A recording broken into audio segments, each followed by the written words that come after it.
આપણે આ જે એનજીઓ ચાલે છે તેમના હેડ આપણે એઝ અ સર છે, આપણે એમનું ઇન્ટ્રોડક્શન લઈશું. તો સર તમે તમારો પરિચય બતાવશો? ટ્રાઇબલ એજ્યુકેશન ચેરિટેબલ સોસાયટી નામનો અમારી સંસ્થા છે. હું સેક્રેટરી છું.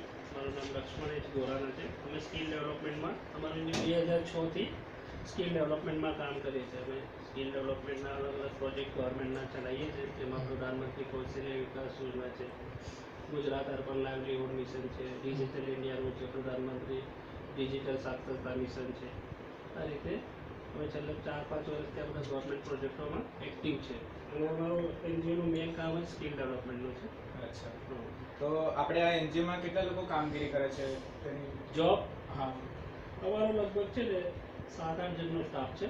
અચ્છા, 7-8 જણનો સ્ટાફ છે. અને અહીં નહીં, અમારા બીજી જગ્યાએ એવી સેન્ટરો હોય છે. એટલે તમારા એક જગ્યાએ સેન્ટર નથી? આ એરિયામાં ઘણી બધી આ જગ્યાએ એરિયામાં નહીં, ધારો કે અમે ધંધુકામાં છે, ડભોઈમાં છે, સુરતમાં છે, લુણાવાડા છે. સિટી વાઇઝ છે બધું? હા, ડિસ્ટ્રિક્ટ વાઇઝ જ્યાં કામ મળ્યું હોય ત્યાં આગળ ગવર્મેન્ટનું અમે કામ કરતા હોઈએ સ્કિલ ડેવલપમેન્ટ. બરોબર. તો આપણે જે એનજીઓ છે આપણો, એ કયા કયા કાર્યમાં કામગીરી કરે છે? ફક્ત સ્કિલ ડેવલપમેન્ટ. ફક્ત સ્કિલ જે માનસિક વિકાસ હોય અથવા તો કોઈને કંઈક પ્રોપર ટ્રેનિંગ સ્કિલ ડેવલપમેન્ટ એટલે કે વોકેશનલ ટ્રેનિંગ છે. અચ્છા, કોમ્પ્યુટર ટ્રેનિંગ. હા, જે છોકરાઓ 10th પાસ હોય, 12th પાસ હોય, ડ્રોપ આઉટ હોય, ઘરે બેસી રહ્યા, કશું ના કરતા હોય, તો એમને કોઈક સ્કિલ એટલે કે હુનર આપવાનું. દાખલા તરીકે સીવણનું છે, બરાબર, સેલ્ફ ઇમ્પ્રૂવ ટેલરિંગનું છે, ડેટા એન્ટ્રી ઓપરેટર છે, પછી નર્સિંગના કોર્સિસ છે, અલગ અલગ પ્રકારના આ બધા કોર્સિસ શોર્ટ ટર્મ કોર્સિસ હોય 5 થી 6 મહિનાના. એમને ટ્રેનિંગ આપી પછી એમની પ્લેસમેન્ટ કરે. તો એ શું છે કે કોર્સ કર્યા પછી સ્વરોજગારી અથવા સેલ્ફ એમ્પ્લોયમેન્ટ અથવા તો પછી કોઈ બી જગ્યાએ એમ્પ્લોયમેન્ટ મેળવી શકે, એટલે પગભર થઈ શકે. એ રીતના એટલે કે સ્કિલ એક પર્ટિક્યુલર એક સ્કિલ આપી દેવાની કે ભાઈ સીવણ એટલે સીવવાનું કામ શીખી જાય, ને કોમ્પ્યુટરમાં ડેટા એન્ટ્રી તો ડેટા એન્ટ્રીનું કામ શીખી જાય, અને પોતાનું શું કે લાઇવલીહુડ સારું કરી લે. ઓકે. તો સર તમે બહુ સરસ માહિતી આપી. હવે અમારો બીજો ક્વેશ્ચન છે કે એનજીઓની સેવા જરૂરિયાતમંદ સુધી તમે પહોંચાડવા તમે કઈ રીતે તમે કાર્યરત કરો છો? કઈ રીતે? મોબિલાઇઝેશન ને હા, સ્કીમમાં શું છે કે દાખલા તરીકે છોટાઉદેપુર જિલ્લો છે, તો છોટાઉદેપુર જિલ્લાની અંદર જે બી ગામડાઓ હોય ત્યાં સુધી અમે લિફલેટ્સ છપાવી અને રિક્ષા હાયર કરીને એનાઉન્સમેન્ટ કરીને જાહેરાત કરીએ. ગામડા સુધી અમે નાના ગામડામાં અંદર સુધી અમે એનાઉન્સમેન્ટ કરતા હોય કે આ રીતના સ્કીમ છે, ગવર્મેન્ટની સ્કીમ છે, આમાં કોર્સ છે, આનાથી તમને આ લાભ થઈ શકે.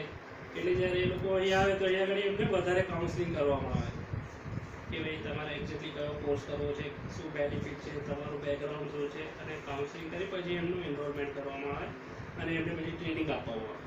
ઓકે સર, બહુ સરસ. તો આપણે ત્રીજો ક્વેશ્ચન અમારો એ છે કે એનજીઓ દ્વારા કેવા પ્રકારની પ્રવૃત્તિઓ કરી શકો છો? પ્રવૃત્તિઓ તો અમે બધી કરી શકીએ. બધી હેલ્થની કરી શકીએ, અમે કોઈ બી સોશિયલ જસ્ટિસ કે જે કોઈ જે બી એનજીઓના ક્રાઇટેરિયામાંથી, પણ અમે પર્ટિક્યુલરલી સ્કિલ ડેવલપમેન્ટ જ કરીએ. અચ્છા, ઓકે. તો હવે અમારો આ બીજો ક્વેશ્ચન પણ આવી ગયો.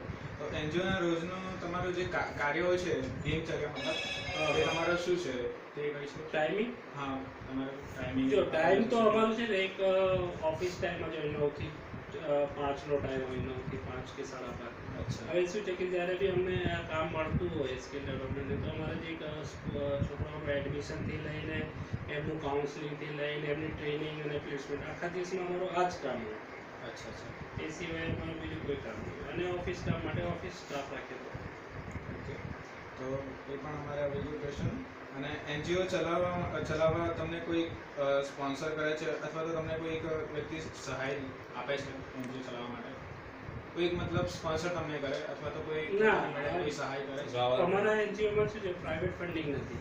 અચ્છા, ગવર્મેન્ટ ફંડિંગ. હા, ઓનલી અમે ગવર્મેન્ટ સ્કીમ બધી સ્કિલ ડેવલપમેન્ટમાં અમે પ્રોજેક્ટ અપ્લાય કરતા હોઈએ છીએ, અને સરકાર અમને એ પ્રમાણે જે રીતે કામ આપે એ પ્રમાણે અમે કામ કરતા હોઈએ છીએ.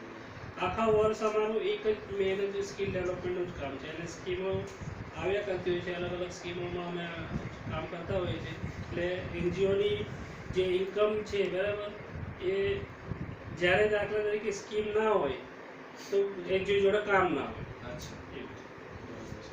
સરસ. Thank you sir. અમારા આટલા 6 ક્વેશ્ચન હતા અને એનજીઓ વિશે અમે વધુ માહિતી માંગવા માંગે છે. તો અમને તો ખ્યાલ નતો, તો તમારો અમે ઓનલાઈન રિસર્ચ કરી જોયું હતું, હા. તમારો આ આઈડિયા તમારે આવ્યો હતો, તો હું કોલ કર્યો હતો. તમે એના પર વેબસાઇટ પર જોયું હશે હા, ઓનલાઈન તમને વેબસાઇટ પર તમને કોલ કર્યો, એના વિશે તમારી માહિતી જોઈતી. તો તમે અમને ખૂબ સરસ એવી માહિતી આપી અને અમારું પૂરું ગાઈડન્સ તમે કવર કર્યું છે, તેની માટે તમને થેન્ક યુ. એટલે અમારા કામગીરીનો વિડીયો ઉતારો તમે ઉતારી લો, ટ્રેનિંગ વેનિંગ ચાલે જ છે. બીજી જગ્યાએ એનજીઓ કઈ રીતે કાર્યરત છે? આપણે થોડા એનજીઓસ તો છે ને ઘણા છે, તમને વેબસાઇટ હા, એક બીજે બી અમારે કરું છું 2-3 જગ્યાએ. આ તો પહેલું તમારું કર્યું છે.